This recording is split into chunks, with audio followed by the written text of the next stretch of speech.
Greetings, comic lovers, and oh my god, we're talking about something recent. Are you at the right channel? Yes, you are, because this is Casually Comics, where we talk about whatever comic we want, any era, any time, and today we just happen to be kind of current. It's a weird feeling. We're going to be looking at Invisible Woman #1, aka we have the film rights back. It's time to promote the Fantastic Four again, and I for one am thrilled. Because of the lackluster fan four-stick, as fans have come to dub the 2015 Fantastic Four movie, and Disney not having the rights, the Fantastic Four comic was deprioritized heavily for a while. So were the X-Men, but the Fantastic Four were actually cancelled for a bit, which is huge because the Fantastic Four are Marvel's first family and are said to be what heralds a new renaissance in comics, at least for Marvel. And this is specifically around storytelling as well, so in short, I was shook. I am absolutely thrilled that they're back and that they're starting to branch out with them a bit. They're actually my favorite superhero team, even though I have strong feelings about Reed. But the fact that I dislike him is part of why I like him, and it's a long, convoluted story, and that's not why we're here. If you're a ride or die for your favorite team, hit that like button. Also, before we get started, of course,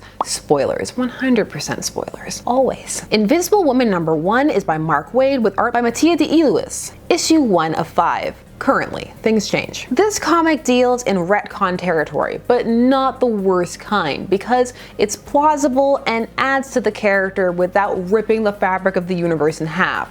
So far, it seems to be. All the receipts aren't in yet. This is actually Sue Storm's first solo comic ever since her creation in 1961, which isn't all that odd. The team don't tend to have solo outings. So this comic opens 10 years ago in the nebulous measures of time that are comic books. What's important is that it's young Sue, pre-kids, pre-marriage, but still engaged. It turns out that Sue is working for S.H.I.E.L.D. as an undercover agent, utilizing her abilities to help smuggle human assets over borders, and just tactically. Sue would be an extremely useful spy. Her abilities are perfectly tailored to it, so it actually is a good fit. It doesn't feel like a stretch to put her in this role. The mission she's on goes awry when a drunk border guard stumbles into the doctor her and her partner were trying to sneak across the border, who she had cloaked, leading to them all having to make a break for it. Featuring, of course, a climactic moment where Sue has to take that critical shot. Take a shot. You have the opening. No, I can't take the shot. I've got to save it later for dramatic tension so that when I do take it, it means more. Maybe in issue 5 or 4. 3 if we're being really edgy. Upon arriving back in the States, mission dramatic yet successful, her partner, her spy partner, Aiden, tells her she needs to toughen up, etc., or she'll be killed. To which I say no she won't, because it's 10 years ago and we all know she's fine, so get better material, Aiden. The issue then reveals that she is in the Fantastic Four. They had her in a brown wig and stuff for the mission. This is a cool panel, but it's not a reveal, because the comic is called The Invisible Woman and she's in full Fantastic Four garb on the cover. Still a cool page though. We then cut back to the present, and there is some fantastic introspection here. We learn about how everybody else sees Sue, and indeed how she also views herself and the many facets of herself, as a wife, as a mother, as a friend, as a sister. However, we also find that things are settled. Her kids are getting older, they don't need her as much as more, her brother is doing better, he's not as immature and lost as he tends to be, Ben is married and living that life, and her and Reed are her and Reed. So really she starts thinking about, well, maybe it's time to have some Sue time and rediscover who she was before all of those things, on top of all of those things.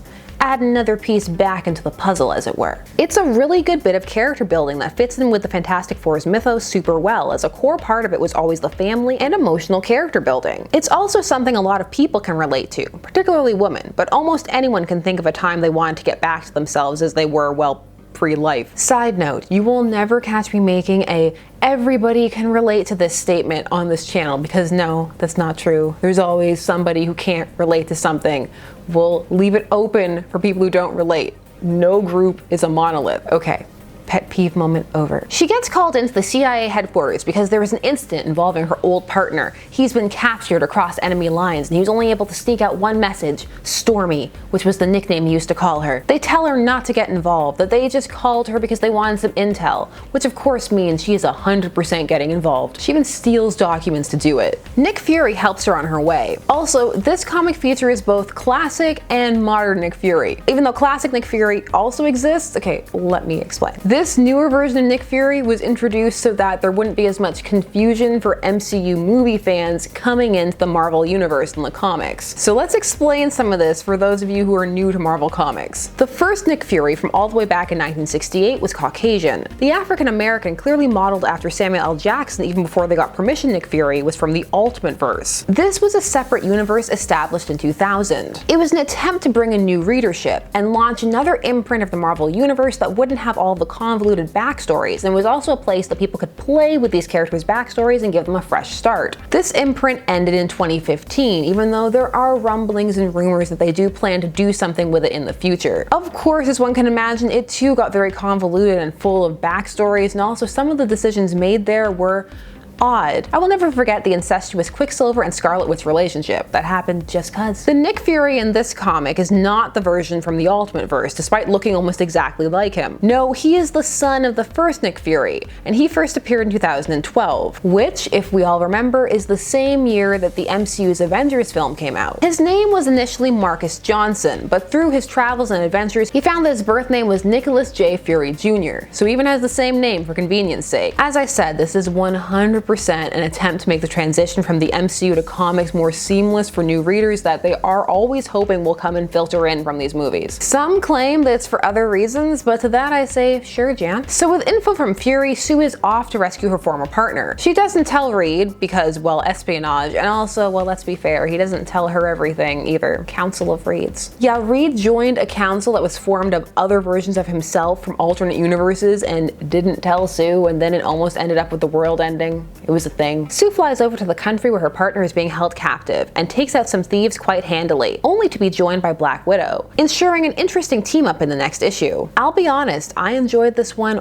way more than I thought I was going to. Not because it was a solo Sue Storm outing, but because I'm lukewarm on espionage in general. It can be the greatest espionage story of all time, and I'm kind of like, eh. There are, of course, exceptions, but what I am 100% down for is exploring Sue's character more. I really like Sue Storm, and this didn't feel like it was a stretch or attempting to take away from any of her past characterization. This comic was fun and balanced action, plot, and character development well, in my humble opinion. I'm looking forward to more and learning more about past Sue's mission. I'm also sitting here in anticipation, waiting for her to fire Chekhov's gun. I'm so excited. It's gonna be a good time. So the Invisible Woman, on her own. I'm into it. More Fantastic Four series, please. Please, sir, I'd like another. What character would you love to see get their own solo series? Let me know down below. Thanks so much for watching. While you're down there, of course, do all the YouTube things. Like, share, comment, subscribe, hit the bell notifications so that you never miss a vid. And I will see you again soon here on Casually Comics. Bye bye.